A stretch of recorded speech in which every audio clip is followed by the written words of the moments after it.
Il s'est tellement mis en avant d'ici, ça, que même 1 million, il ne le ferait pas.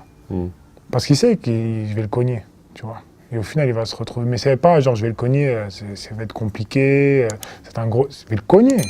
Donc après, même chez lui, il ne peut pas rentrer chez lui. Dans son quartier, ils vont lui dire quoi? T'es un gros menteur en fait, tu vois. Ça sert à rien. Comme tous les spécialistes, Tony Yoka a un avis sur l'arrivée probable de Francis Ngannou dans le monde de la boxe, et le moins que l'on puisse dire c'est qu'il n'est pas optimiste. Il y a 1 an, le champion olympique français donnait un avis cash sur la situation, avec une belle provocation pour le Predator. L'avis de Francis Ngannou va bientôt changer. En effet, si son plan se déroule comme prévu, il devrait bientôt monter dans le ring et faire ses grands débuts en boxe. Le Predator a dévoilé les 3 noms qu'il rêve d'affronter dans les prochaines années, et il a déjà reçu des réponses positives de la part de 2 d'entre eux. Place aux négociations. Reste désormais à savoir s'il pourra se défendre face au gratin mondial.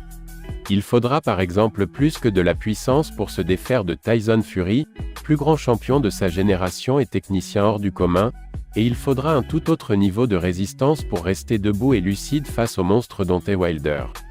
Dans tous les cas, le Camerounais aura fort à faire. Et c'est la raison pour laquelle de nombreux spécialistes ne croient pas en lui. S'il était un monstre dans l'octogone de l'UFC, il va découvrir une nouvelle discipline et n'aura pas toutes les ficelles du métier. Il y a 1 an, Tony Yoka était déjà sceptique sur la capacité du Predator à briller en boxe anglaise.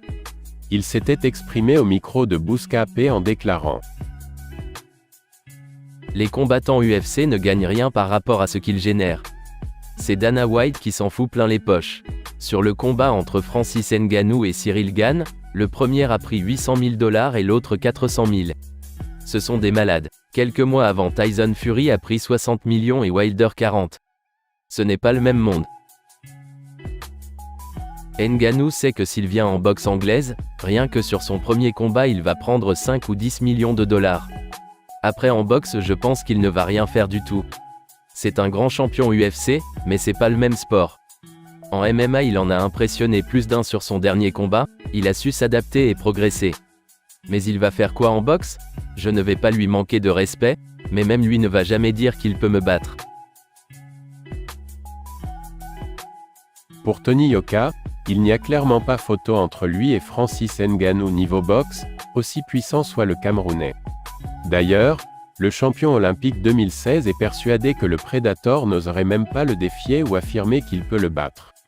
On ne le saura de toute manière jamais, puisque l'ancienne star de l'UFC a l'air plus intéressée par une carrière outre-Atlantique qu'en France. Tony Yoka a du mal à croire que Francis Ngannou aura du succès dans les rings. Oui, il pourrait battre certains boxeurs, mais ses qualités seraient plus efficaces dans le MMA. En tout cas, le champion français se sent supérieur dans sa discipline.